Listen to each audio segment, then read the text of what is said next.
আজকের এই অডিওতে আমি আপনাদেরকে একটা ভূতের গল্প শোনাবো এবং এটাকে গল্প বলা ভুল, এটাকে বলা চলে একটা সত্যি ঘটনা।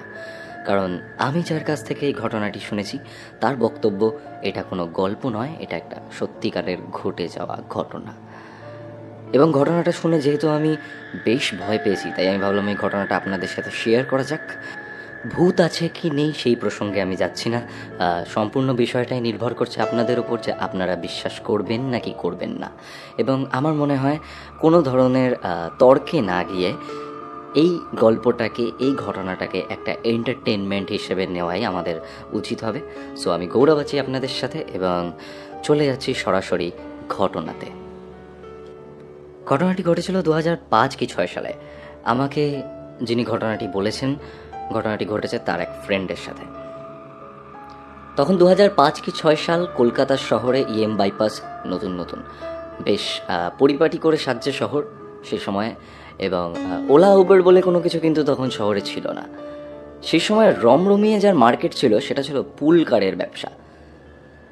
যাদের একটু পয়সা ছিল তারা বাড়িতে গাড়ি কিনে রাখতেন এবং সেই গাড়িকে ভাড়া দিতেন বিভিন্ন বিয়ে বাড়িতে, কখনো স্কুলের বাচ্চাদেরকে দিয়ে আসা নিয়ে আসাতে। প্রাইভেট গাড়ি ভাড়া খাটানোয় তখন বেশ পয়সা ছিল। তো যিনি ঘটনাটি আমায় বলেছেন তার ফ্রেন্ডেরও এরকম পুল কারের ব্যবসা ছিল। এবং আমার যতদূর মনে পড়ে তার ফ্রেন্ডের নাম ছিল সৈয়দ পসিবলি। তো সৈয়দের পুল কারের যেহেতু ব্যবসা ছিল, তো তখন ছিল শীতকাল, 2005-6 শীতকাল, কলকাতা শহর। শীতকালে বিয়ে বাড়িতে একটা কাজের থ্রুতে সৈয়দ গেছিল গাড়িতে করে। বরযাত্রীকে দিয়ে আসা নিয়ে আসা গড়িয়াহাট থেকে ডিরেক্ট উল্টোডাঙা এবং উল্টোডাঙা থেকে গড়িয়াহাট, এরকম বেশ কয়েকবার ওকে যাতায়াত করতে হয়েছিল। এবং লাস্টে যখন বিয়েবাড়ি শেষ হয়ে গেল সেই সময় সব খাওয়া দাওয়া করে ওর গাড়ি যখন বাড়িতে ফিরবে তখন বাজে রাত 2:30। গাড়ি নিয়ে যখন সৈয়দ বাইপাসের উপর উঠলো তখন দেখলো বাইরে বেশ ঠান্ডা হাওয়া দিচ্ছে, তাই জন্য ও গাড়ির সব কটা কাজ তুলে দিল এবং সুন্দর গান চালিয়ে গাড়ি নিয়ে, ফাঁকা রাস্তা যেহেতু কোনো লোক নেই চারিপাশে, গাড়িও নেই ইনফ্যাক্ট রাস্তার মধ্যে, তো সৈয়দ কী করলো, গাড়ি বেশ স্পিডে ভাগিয়ে দিল। উল্টোডাঙা থেকে গাড়ি বাইপাসের উপর দিয়ে যাচ্ছে, গাড়ির স্পিড তখন কাছাকাছি 80। ঠিক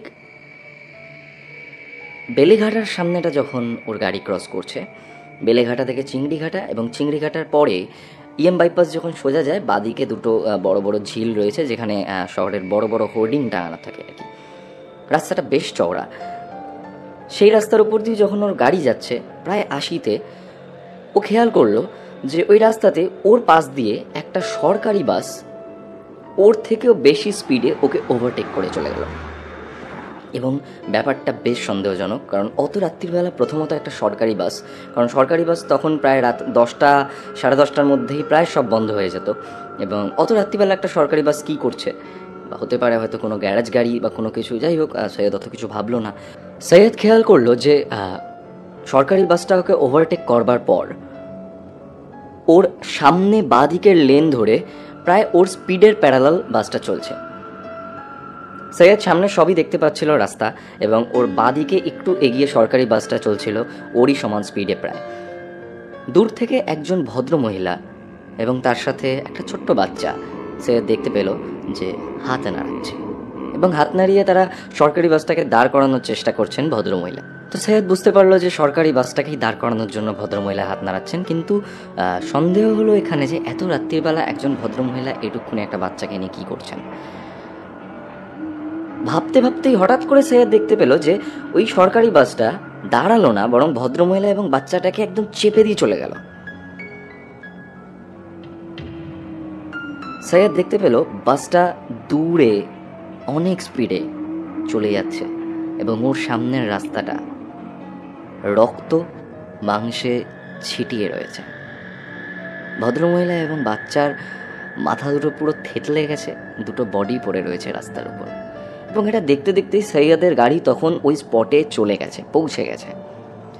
সৈয়দ প্রথমে ভাবলো দাঁড়াবো না, কারণ এই সময় যদি হঠাৎ করে পুলিশ চলে আসে তাহলে ভাববে হয়তো আমি অ্যাক্সিডেন্ট করেছি, কারণ তখন এত সিসিটিভির ব্যবস্থা, এত কিছু সাহায্য তখন ছিল না যেটা 2020-তে আমরা পাই। কারণ মাথায় রাখতে হবে আমি 2005-6 ঘটনা বলছি। তো সৈয়দ দাঁড়াবো না ভাবতে ভাবতেও সৈয়দের খুব কিউরিসিটির বশে সে দাঁড়িয়ে গেল সেই জায়গায়, এবং দাঁড়িয়ে গিয়ে একটা কাঁচ নামিয়ে সৈয়দ বাইরের দিকে উকি মেরে দেখল, নো, দেয়ার ওয়াজ নাথিং। ও দূর থেকে দেখেছিল যে রাস্তাটা রক্তে ছিটিয়ে রয়েছে, কিন্তু ও ওই স্পটটার উপর গিয়ে ও যখন কাঁচ নামিয়েছে সেই সময় ও দেখছে কিচ্ছু পড়ে নেই সেখানে, না রক্ত, না কোনো ডেড বডি, না কিছু। তো ওরা যেহেতু ড্রাইভাররা না এরকম রাস্তাঘাটে চলার পথে অনেক কিছু এরকম ওরা ফেস করে, তো ও সঙ্গে সঙ্গে ব্যাপারটা বুঝতে পেরেছে যে দেয়ার ইজ সামথিং রং। তো ও সঙ্গে সঙ্গে গাড়ির কাজ তুলে ওখান দিয়ে তড়িঘড়ি পালাতে যাবে, এমন সময় ওর পিঠে কেউ একজন হাত রাখলো, এবং হাত রাখতেই পেছন থেকে একজন মহিলা কণ্ঠস্বর সৈয়দকে বলে উঠল, হসপিটাল নিয়ে চল। সৈয়দ লুকিং গ্লাসে পিছন দিকে তাকিয়ে ওর হাড় হিম হয়ে গেল। ও দেখলো একজন ভদ্র মহিলা যার গলা থেকে ঘাড় থেকে মাথাটা বেঁকে গেছে, এবং তার কোলে একটা ছোট্ট বাচ্চা, যে বাচ্চাটার মাথা থেঁতলে গেছে এবং ক্রমশ রক্ত বেরোচ্ছে এবং তার গাড়ি রক্তে ভরে যাচ্ছে। সে ভদ্রমহিলা হিমশীতল হাতে সৈয়দকে ধরে বলল, হসপিটাল নিয়ে চল। সৈয়দ তখন কি করবে, কাণ্ডজ্ঞানহীন হয়ে গাড়ি ভাগিয়ে দিল প্রচণ্ড স্পিডে। সৈয়দ গাড়ি নিয়ে ছুটছে এবং মাঝে মাঝে শুধু শুনতে পাচ্ছে পেছন থেকে কেউ একজন ওকে বলছে, হসপিটাল নিয়ে চল। প্রচুর স্পিডে গাড়ি চালানোর পর ও যখন রুবি জেনারেল হসপিটালটার সামনে এলো, সেই সময় ও হঠাৎ ফিল করলো লুকিং গ্লাসে তাকিয়ে ওর পেছনের সিটে আর কেউ বসে নেই। ইনফ্যাক্ট ওর পেছনের সিটে না কোনো রক্ত, না কোনো ডেড বডির ছাপ। সৈয়দ সঙ্গে সঙ্গে গাড়ি থেকে নামলো। নামার পর রুবির ওখানে অনেকগুলো চায়ের দোকান রয়েছে, সে চায়ের দোকানে গিয়ে ও বললো যে আমার বাড়িতে একটা ফোন করবেন একজন চায়ের দোকানকে, আমি প্রচণ্ড অসুস্থ ফিল করছি, প্লিজ আপনি ফোন করুন, বলে ও ওখানেই সেন্সলেস হয়ে পড়ে যায়। তারপরে সৈয়দ আর কখনো গাড়ি নিয়ে পুল কারের ব্যবসা করেনি। ঘটনাটা শুনে আমি বেশ ভয় পেয়েছিলাম যে আমাদের শহর, এই চেনা শহর, আমাদের আনন্দের শহর, এর মধ্যে এমন অনেক কিছু ঘটনা হয়তো ঘটে যেগুলো আমরা জানি না। এমন ঘটনা অনেকে একা একা ফেস করেন, যে ঘটনাগুলো হয়তো আমরা কোনোদিন কল্পনাও করতে পারি না যে এরকম ঘটনা হতে পারে। তো আমাদের এই চেনা শহরের মধ্যে এক অচেনা শহর লুকিয়ে রয়েছে, আমাদের এই চেনা আনন্দের মধ্যে এক অচেনা ভয় লুকিয়ে রয়েছে। তো যাই হোক, কেমন লাগলো স্টোরিটা সেটা অবশ্যই কমেন্ট করে জানান। যদি আপনাদের মনে হয় যে ঘটনাটা সত্যি হতেই পারে তাহলে সেটাও কমেন্ট করে জানান। যদি আপনাদের মনে হয় যে না, এটা পুরোই একটা মিথ্যে ঘটনা হতে পারে, সাজানো ঘটনা হতে পারে, তাহলে সেটাও জানান। কারণ সত্যি কথা বলতে আমি নিজে তো ফেস করিনি, আমি শুনেছি একজনের কাছে ঘটনাটা, এবং আমার মনে হয়েছে আপনাদেরকে শোনাই ঘটনাটা। তো আপনাদের কি মনে হয় সেটা কমেন্ট করে জানান। এবং আপনাদের সাথে যদি এরকম কোনো ঘটনা ঘটে থাকে, বা আপনার চেনা কারোর সাথে যদি কোনো ঘটনা এরকম ঘটে থাকে, তাহলে নির্দ্বিধায় আমাকে মেল করতে পারেন, অথবা আমার মেল অ্যাড্রেস আমি আমার কমেন্ট বক্সে দিয়ে দিচ্ছি, অথবা আমাকে আমার ফেসবুক ইনবক্স করতে পারেন। মেল করলে বেশি সুবিধে হয় আর কি।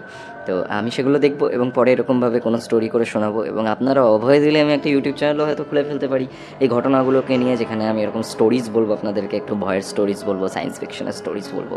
তো পুরোটাই আপনাদের উপর, জানান আপনারা কীরকম লাগলো, তারপর দেখা যাক কী হয়। So good night.